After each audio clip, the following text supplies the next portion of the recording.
You're listening to the Smash Bros. Cast, episode 31. I'm your host, N64 Josh. On this very, very special episode, we are doing a roundtable with ElScorchy. What's up, dude?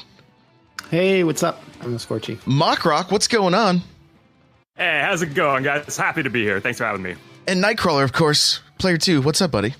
Hey, twice the fun here this week. Yeah, 2 episodes in 1 week. This is exciting stuff. So, before we like jump into the Smash talk, let's get to know ElScorchy a little bit. Give us the lowdown. Like, tell us about your content, your history with Smash, that kind of stuff. Just break it down for us.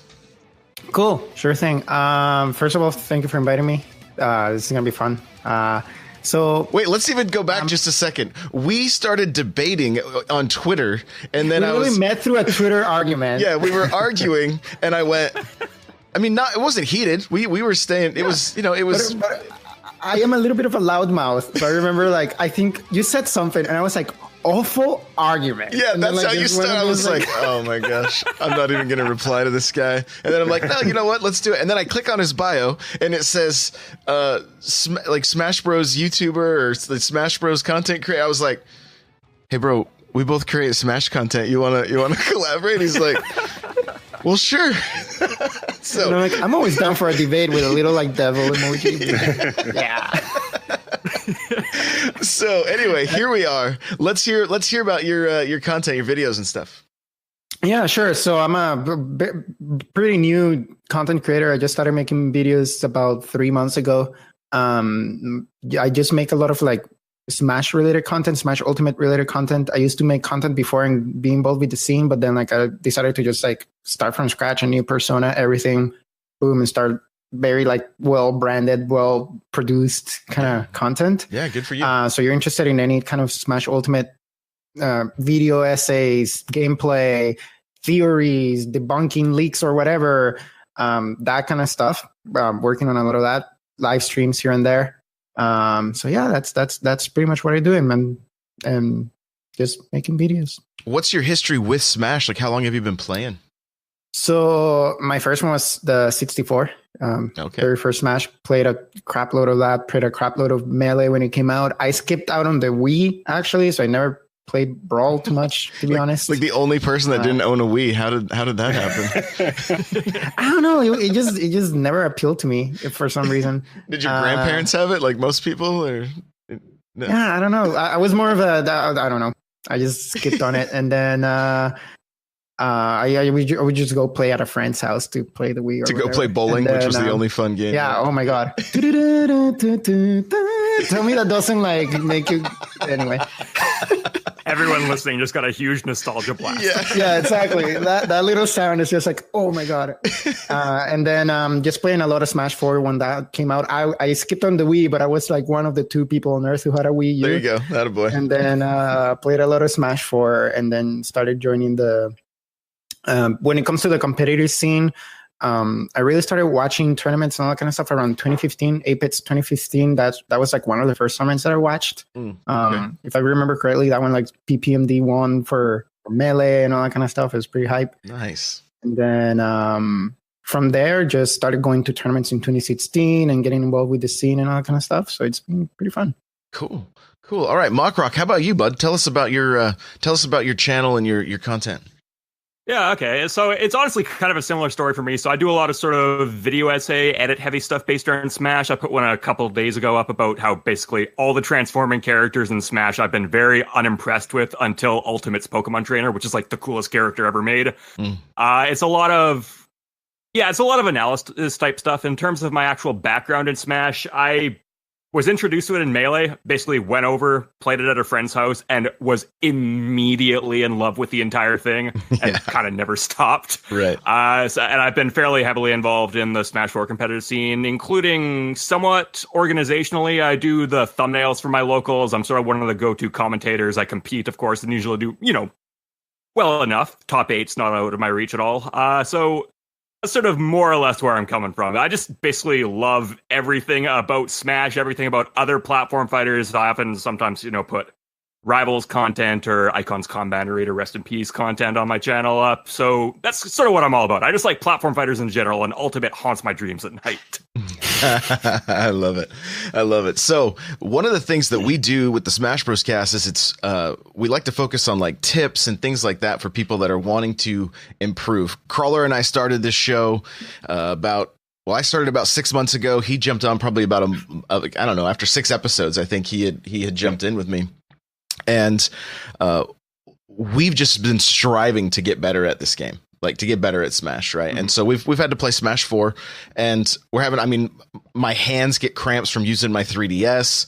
Like I'm playing on the GameCube. I mean, that's not my only option. I play on the game, or I play with the GameCube controller on the Wii U as well. But like, I will, just to work on neutral game, I'm on my DS, like, so I can like watch TV with the wife and things like that, just so like I'm practicing as much as I can. But what maybe we can start off with you guys giving some tips or pointers that could help other people maybe get involved with locals, get involved in the competitive scene, like, and I mean, I know a lot of it is just like, you just have to practice. Like there's not like a simple formula, but maybe some things you do for practice, or, some things you did along the way to improve your game. Scorchy, you want to start with that? Sure. That's a pretty big question, but if I can, first of all, I would recommend that, if you have a Wii U pad, you're probably better off practicing on the Wii U pad than on the 3DS. If you want to like use it while playing TV or whatever, you can even prop it up and still use the GameCube controllers. Right. Yeah. But also when it comes to gameplay, and this is a pretty basic thing, but I always tell it to like people who are trying to like start, they want to play more competitive, like they really want to start getting good, is that when you really break it down to its more basic elements, Smash and any other platform game or any fighting game for that reason, it's like just a match of rock paper scissors times 100. Mm-hmm. So in every situation, there's like options that you can do. A good example that I like to use is like ledge get-ups, for example. Like when you're on the ledge, there's basically 3 options. 4 options actually. You either roll onto the ledge, you either attack onto the ledge, you jump, or you let go and then re-grab. Mm-hmm. Right? Those are basically your 4 options. Sure. And I see a lot of people always go for the same one. They always like, I'm always gonna roll into the ledge, for example. And it's like in any kind of situation like that, you're holding shield, you're grabbing someone, you're holding to the ledge, you're trying to recover. In that moment, think of all the 4 or 5 options that you might have in that moment and always mix it up. Don't try to always go for the same thing, because that's a really bad habit that a lot of people who are newcomers to the game have. So really start thinking about like, okay, what are ways that I can mix up my recovery with my character? Maybe I can side B onto a stage, I can up B into the stage, I can like do all these kind of things, and start bringing that into your gameplay and mixing it up. Gotcha. MockRock, how about you? What would you say? Yeah, so I've been thinking about this while Scorchy's talking. And there's sort of 2 big changes that I made throughout my time in Smash 4 that kind of took me from a sort of, rank amateur to someone who I think can confidently say knows what he's doing at this point. So first one, watch what your opponent is doing, not yourself, right? So this is a huge one. So if you notice, for example, that they jump when you down tilt their shield, that can mean that you can get a free up air on them. And depending on your character, that can lead to 30, 40, 50%, or just straight up kill them. So those are the critical moments that can really, really have a major impact on a match. And the other one is because you do need to be watching your opponent. That means you need to be very consistent with your own movement. So by far the most valuable training time I've ever had, you go into training mode, you don't hit the CPU at all, you just run around the stage. You practice your short hops, you practice your perfect pivots, you practice your trumps. You need to be extremely comfortable just seeing your character in the corner of your eye and being confident that you know where to go. Those are kind of the big changes I made that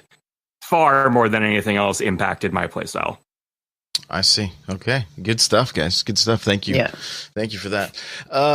So Scorchy, you got kind of our first topic that we're going to cover, right? We're going to one of the things we're going to discuss is like what we think DLC is going to be like for Smash, correct? Yeah. I got a couple of ideas. Basically, let's open up the floor, I think, and start talking about Smash DLC. One thing, I think a good question to kind of start it off is, so I've been seeing like, at least with the Switch, how Nintendo's doing DLC, and we have two versions of DLC. There's the Zelda Xenoblade kind of way where it's like a season pass and you start getting some updates at first and then you get like a significant update at the end, which is like an expansion, a story expansion, and with Spirits mode being a thing. could potentially be something that they try where they do, Spirits Part 2 or something like that. Who knows? Okay. Assuming the Spirits is story mode, which, seems logical so far, but we won't know till we know.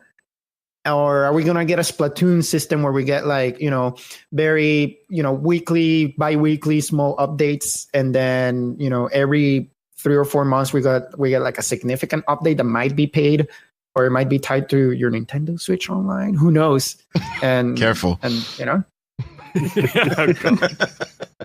who knows? Who knows?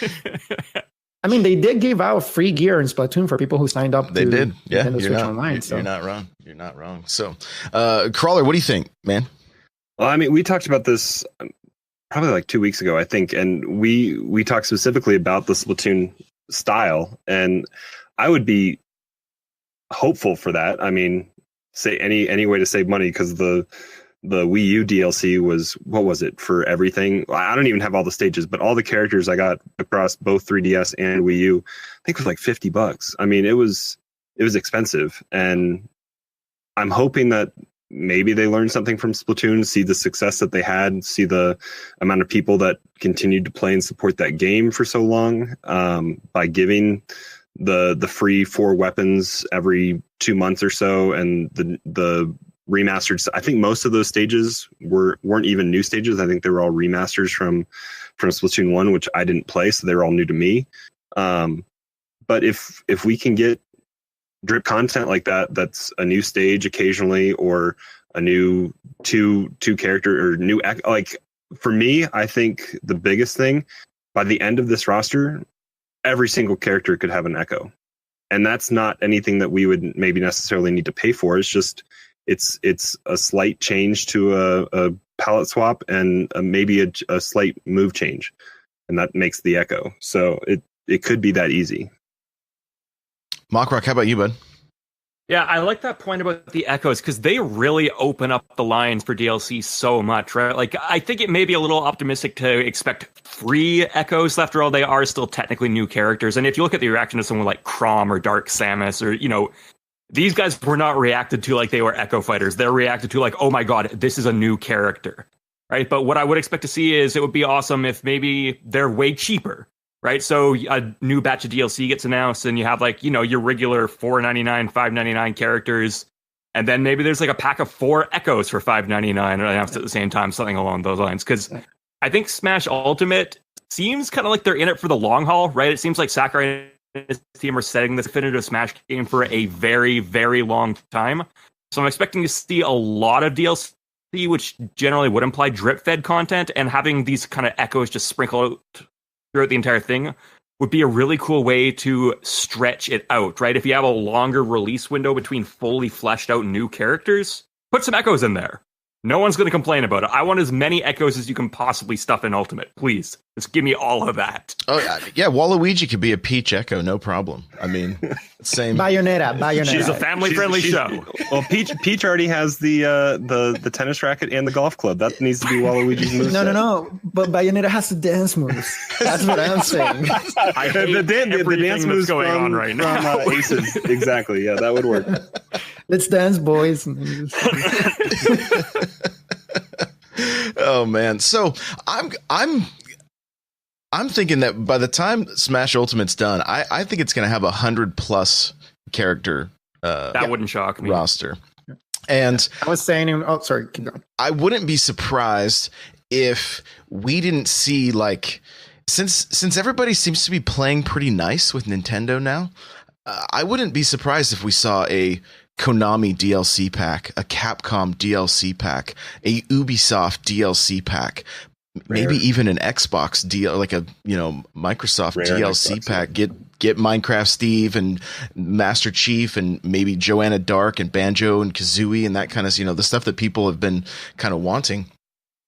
But I think those will be a premium price. You know what I mean? I think it'll work as marketing for those other companies, for their brands, while at the same time, like, making Smash one of the, like, crazy, it already is, like, so crazy and so diverse with characters that to see so many more would be unreal. But I mean, I don't know that I kind of am with you guys too. I think we will see some drip fed content. Maybe it won't be characters, but maybe costumes, maybe maps. You know, yes, that skins. kind of. Why is this not a thing already? Yeah, there could be. I mean, look, if Nintendo's looking at Fortnite, not that I want to see them go with that model necessarily, but I mean, they literally make millions off of skins. Yeah. Right. It is the easiest thing in the world. Yeah, I don't get it. Yeah, I made the mistake of making a video on my channel comparing Smash and Fortnite. Now you bring it up and saying like these are things that Fortnite is doing really well that Smash could learn from. Of course, the dislike bar on that video is like crazy, but like some of my points were that it's like you could literally just have like cosmetic updates that are not connected to the Mii's because the Mii customs were ugly as heck. Like honestly, like no one liked that. So bringing that into like, you know, DLC packs for existing characters. One of the many things, and I was just gonna say, I really want cosmetic updates that go beyond Mii costumes. One thing that I really, really, really would love is a N64 pack. So all the 12 veterans, the original 12, get their N64 look and the sound effects too, like the poing, like Japanese. And we know they can do that because of Mario Odyssey. Exactly, just like that. That would be honestly here, Nintendo, here's my $10. Give me that. Well, and didn't they say the original stages from 64 are going to be a little blocky? Exactly. So imagine if you keep that aesthetic and also have the 12 original characters with their N64 skins. That would be pretty cool. I love it. I feel like you're messing with my heart. So, you know, be careful. Well, the biggest thing about DLC, we talked about this when we were talking about it. Couple episodes ago, but the fact that you bought Ryu and Bayo, and that locks you out from being able to just go purchase everybody. Yep. Now, right? So you have to pay more money if you want to have the full roster in Smash 4 because you made the mistake in Nintendo's eyes of purchasing just a one-off character. And I wouldn't be opposed to spending the $50 that I spent in Smash 4 if it got me the season pass. Like when I bought the Xenoblade season pass, they didn't really tell us anything about it. And that ended up being a terrific value for what it is because you got Torna at the end of it. But you knew that you were building towards something, but they didn't tell you what it was specifically. And you got these small little drip fed stuff in like in-game items for DLC for Xenoblade for that time. But then it ended up paying off very, very big at the end with what you got.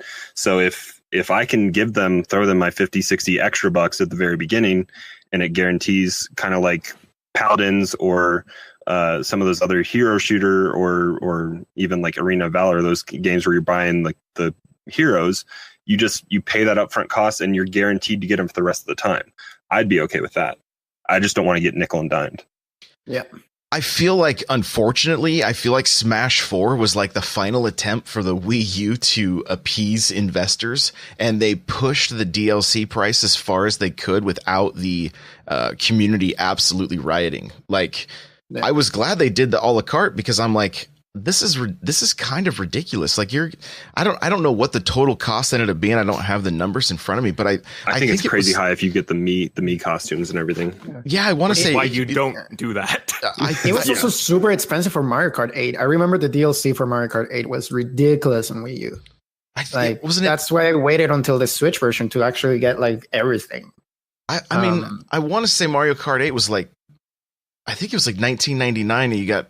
You know, I think two characters and 4 tracks, and then you have to do it again with a second DLC pack. So you were spending like $40 of extra content. And it may have been. I remember buying it up front and saved $10 on it. Is all I remember. You know what I mean? Like a pre-order bonus. You just bought the season pass or whatever.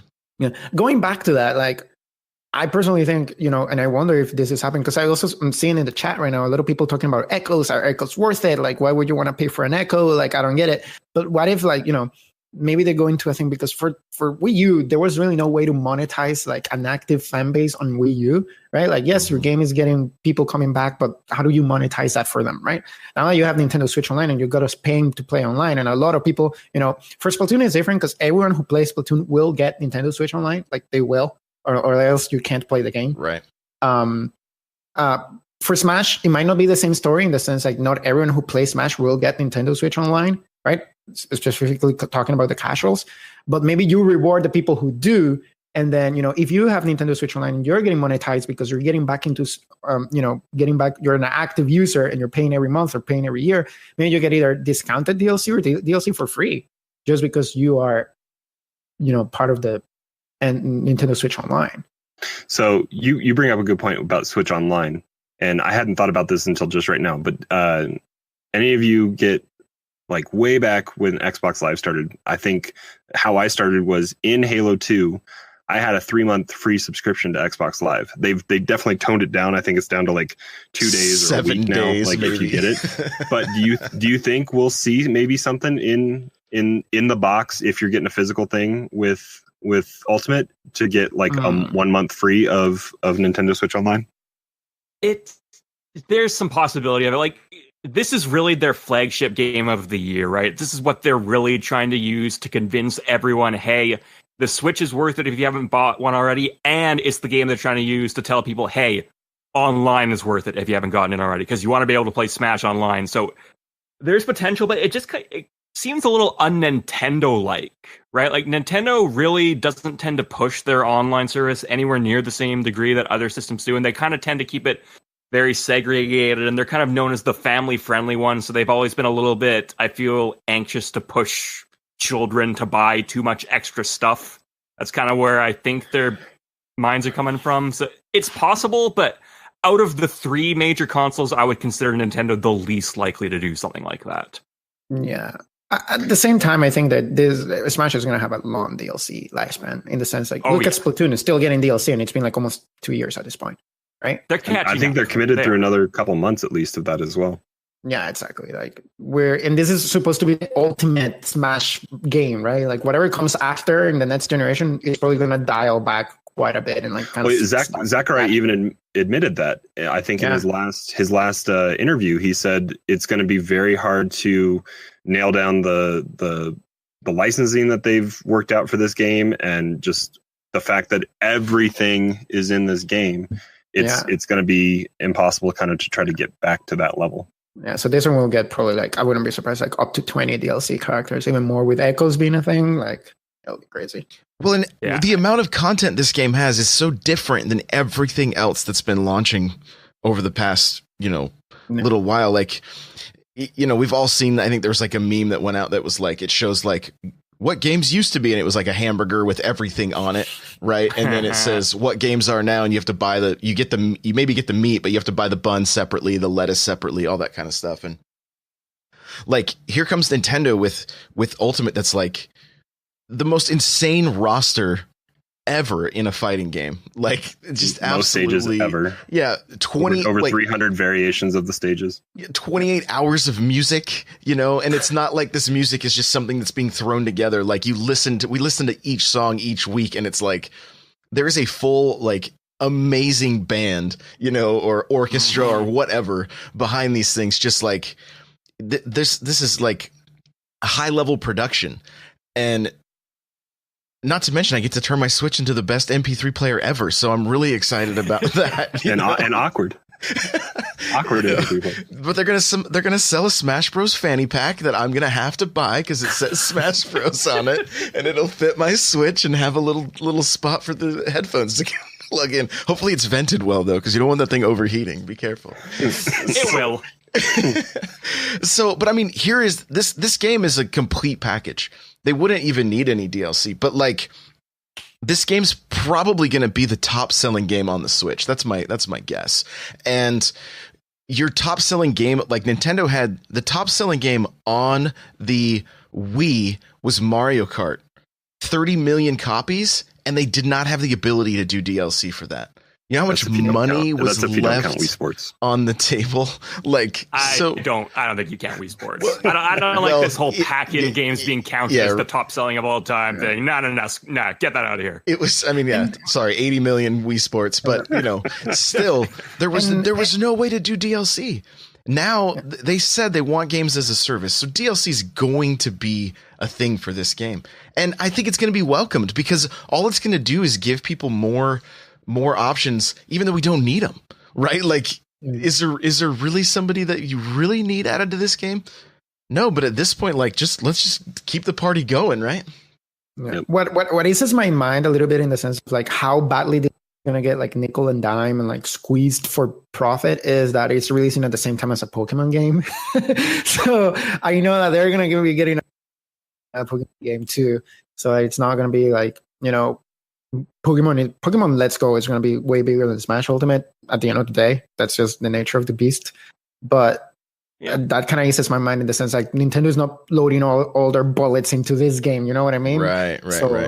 It's not a make it or break it kind of thing. So, okay. Speaking of Pokemon for just a sec, so I have not played the newest generation game, but I'm going to say Decidueye is the coolest one they've come up with in a long time.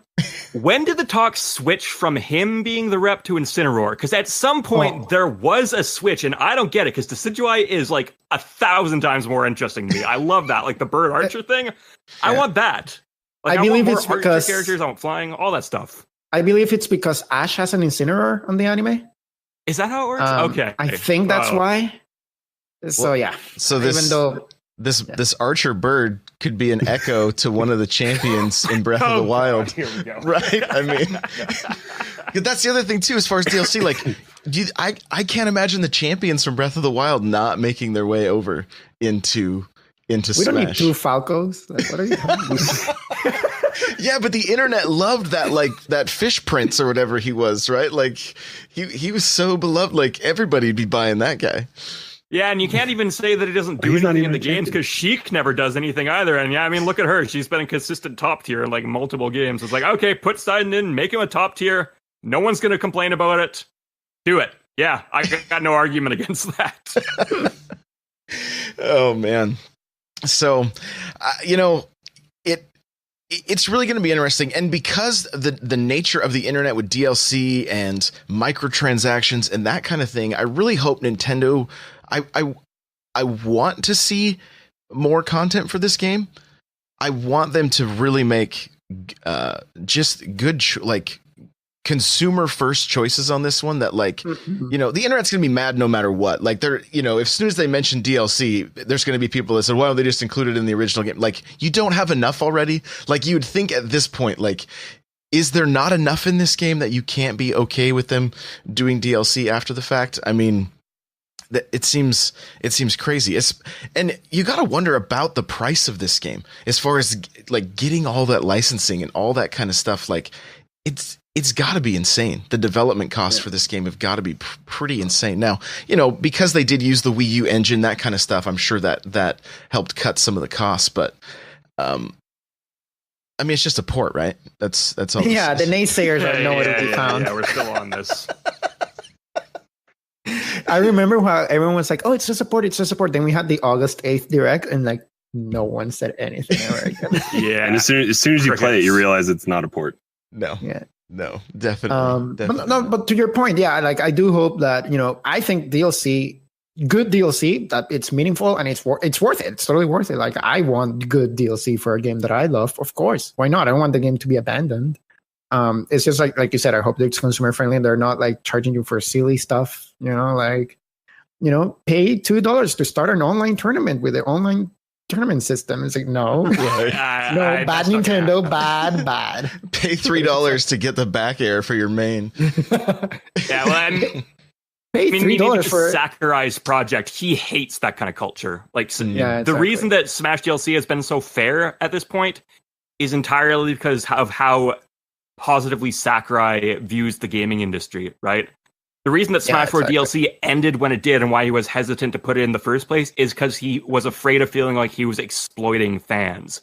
Now, for the record, exploit me all you want. Give me my DLC. But as long as that guy is at the helm, and Nintendo in general is fairly good with their consumer practices, but especially when Sakurai's in charge, I'm not worried about it. Like, I'm just not. He's been so good to his audience so far. Yeah. And to I'm just seeing Mr. Cool Red Luigi in chat. To his point, like what I feel like what really they need to keep tracks on is like, for Smash 4 they did the DLC and then they abandoned the game because they started working on Ultimate. Now we know that. But they kind of dropped Bayonetta and it's like, yeah, so long, bye. And we were all like, hey, this needs balancing, my dude. Yeah. And then they listened and nerfed her into the ground, and she's still ridiculous. Yeah, so exactly. one more pass would have been very much because of wasted. like, I think Ultimate is going to have a super long lifespan. Hopefully, it's not like. Well, and we've talked about this on our show, but like, look at how fast Nintendo moved with Aces when Bowser Jr. was so OP, right? Like it was like 2 weeks or less they had something out, and then they had another one out shortly after that. Like they immediately took action, and I think we're gonna find real quick what the tier list, the meta, all that stuff for Smash Ultimate is, and I think it's gonna be watched pretty closely. The thing is, it's like it's really finding that balance of like, hey, this character is really cool. They're also really cool to watch. It's also like, playing as the Inklings. We talked about it with Vicky Kitty, and she's like, they're going to be a character that it's going to take. They're going to have a pretty high skill ceiling to get good with that character.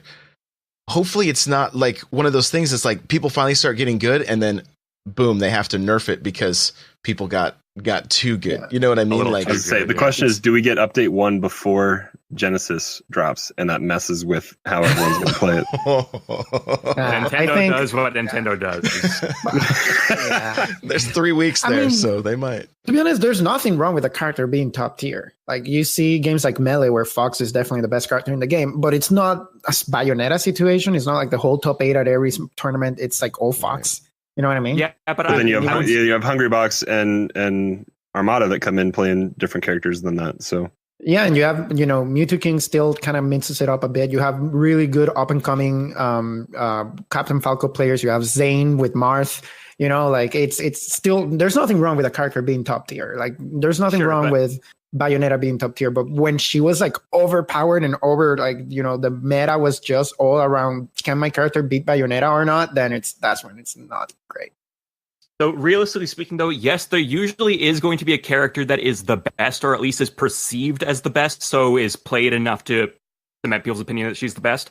But your goal should always be to try and avoid that being the case, right? So there was a period in Smash 4 after Bayonetta's nerf, before people kind of realized, oh, okay, so she's still broken, where people genuinely did not know who the best character in the game was. And as a spectator, it was the best period of Smash 4, hands down. This is the time where, you'd see Zero pull out the random Lucina, or Bowser being pulled out by Nairo, and people are talking about a counterpick meta, and then suddenly all these top players are using all these wacky characters because they feel like they have the freedom to do so.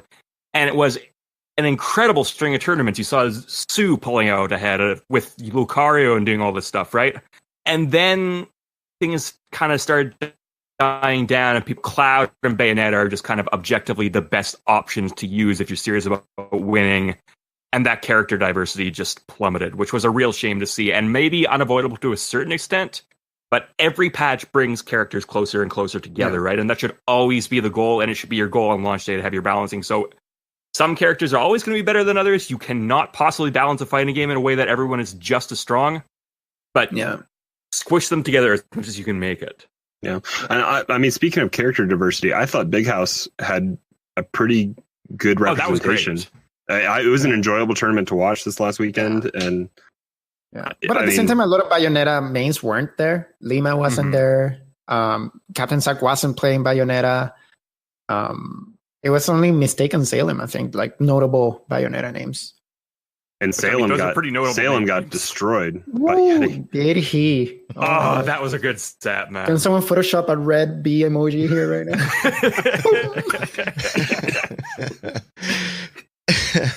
Let's go, Yeti. Let's go. So, and Crawler, I think you may be able to correct me on this if I'm wrong, but I believe after the Invitational that a lot of the pros were actually they were consulted or had surveys and things to fill out to send back to. I think Armada put out a video. I don't know if they had an official thing from Nintendo, but I mean, I'm pretty sure they probably consulted quite a bit with Zero. And I was gonna say, I thought I remember Zero mentioning something, but I don't want to, take it with a grain of salt. I don't remember, but I thought that was the case. Which I mean, and we saw Sakurai with his little like watching Bayonetta and like caught the early plane home to Japan. Yeah. Like and even then, I don't know if you guys listen to the Nintendo Power podcast. Yep. But there was a recent episode with Toph and JC from Nintendo Treehouse, and Toph, you know Toph, like the commentator. Yeah. And JC, and Toph asked JC, like, is the game, we saw it with the balloon physics and in the demo and all that kind of stuff, and some characters still being kind of, not greatly balanced. It's like, is that still the case? Is that something that you guys are looking at? And JC was really saying, hey, every 2 days, we get a different build of the game where like everything when it comes to combat has been changed. Like what you're seeing in the demo is not what you're gonna get at the end of the day. Like, oh yeah, and we talked about that. And he was even saying like, I don't even know what we're gonna get at the end of the day. Like, we're still wrapping up development, and every 2 weeks we get something different. That might be an interesting question, right? What do you hope we get at the end of the day? Like, what kind of changes compared to what we've seen so far at E3 are we really, really hoping go through before the final release? Because for me, I want hit stun. Like, I want a lot more hit stun than Ultimate currently has. I think combos are really tight, unfairly tight, not particularly excitingly tight. And I really want the ability for just every character to carry everyone else across the stage. I'm not necessarily asking for full melee. Like, can we at least get close? Because as is, I'm not impressed by the combo system. As one of my few complaints. Yeah. Let's smoky effect too. I find it a little bit kind of like, I'm trying to look at the character. Like, can you Zero talked about that and saying that like doubles was going to be almost impossible for casuals to watch and understand because there's going to be so much happening on the screen that I mean, I can't imagine trying to commentate that just because it's going to be, I mean, especially put it on like on Great Plateau where that stage is just in your face. It's going to be nuts. You can't even see your characters on Great Plateau, right? Like when that tower's there, you're like, oh, hey, where'd I go? Oh, look, there's my smoke. Like that's pretty much all you see is your smoke. If you didn't have your smoke, you wouldn't know where you were at all. When I played at PAX, I watched somebody like just jump off the stage, like and she just goes, I was like, why are you? Oh, I couldn't see myself. I didn't know where I was. Like she just with Kirby floated to her death. So, but I mean, like, what I'm curious about with Ultimate is, are we going to see those combos get improved, or is it going to be like we're just going to have to find new ones? That's what I'm kind of wondering if it isn't like, because look, I play as Mario, right? That we call it in the chat and everything, the 1,000-year up tilt, right? Because that's all it is. Which to me is pretty cheap. But when you see Mario do some combos where it's like the down throw to a maybe just a single up tilt, and then something that moves the character that you're fighting across the screen, right? So maybe you get an up air in whatever, and you can keep moving towards the edge. I love watching combos like that, but watching somebody just stuck in the vortex of that up tilt is like, it just feels cheap and it feels broken. But I think I agree with you, MockRock. Like, I don't want him to sway so far away from that there's not combos at all, or at least that are harder to get. Like, it's a give and take. Yeah. And some characters, like, you'll have to learn from scratch. I think I play Fox and Wii U I'm dual main Fox and NES, and like Fox, I'm gonna have to relearn. Like, that's gonna be a completely new character now. Yeah. Or play someone else. Fox. Yeah, he's been done dirty in Ultimate. Inkling. I'm gonna get Inkling plays a lot like Inkling has not. Like Inkling looks cool. Yeah, and they feel the Inkling feels like Fox, speed wise and everything. When I played him, like that's what it felt like. I was like, oh, this is like a Fox with ink, and so it could be. Look at that smile. Do you guys see that smile on Scorchy's face? So, all right. Well, hey, we're gonna have to wrap this thing up here. So, MockRock, tell us where we can find you, all your content, that kind of stuff. Okay, so yeah, you can find me on Twitter at Mr. MockRock, all one word. It's exactly how you'd think it would be spelled. You're mocking rocks. And you can find me on YouTube at MockRock. I don't know what the actual URL is, but I think if you type MockRock, I'm in the first result at this point. So do that. Perfect. Scorchy, how about you, bud? You can find me on youtube.com/ElScorchy. You can find me on Twitter at ElScorchy, and you can find me on Instagram at L.Scorchy. I post a lot of Smash memes, so I don't know, get on that. And watch my videos and all that kind of stuff, I guess. Awesome. And Crawler, how about you, buddy? Just hit us up in the Discord. You guys know my regular spots from the regular show. So n64josh.com/Discord. Come hang out there. Yeah, guys, and you can follow me on Twitter at N64Josh and Instagram. Everything's N64Josh everywhere. So you can even check out N64Josh.com, which is where you can find the show notes for this episode, N64Josh.com/SBC31, and you will be able to find the links to MockRock and Scorchy in the notes. So, you know, you easily find them, be able to sub, that kind of stuff. This is kind of cool. This video is actually going to go out on all of our channels. So, you know, it's pretty exciting. Pretty cool stuff. So, and guys, this has been a ton of fun. Thank you for taking the time, for getting up early. Really do appreciate it. And another one in the books. Crawler, quick, what's the countdown, Crawler? It was 55 yesterday, so 54. 54 days, guys. 54 days. So, thank you guys so much for watching. We will see you in the next one. Later. Man.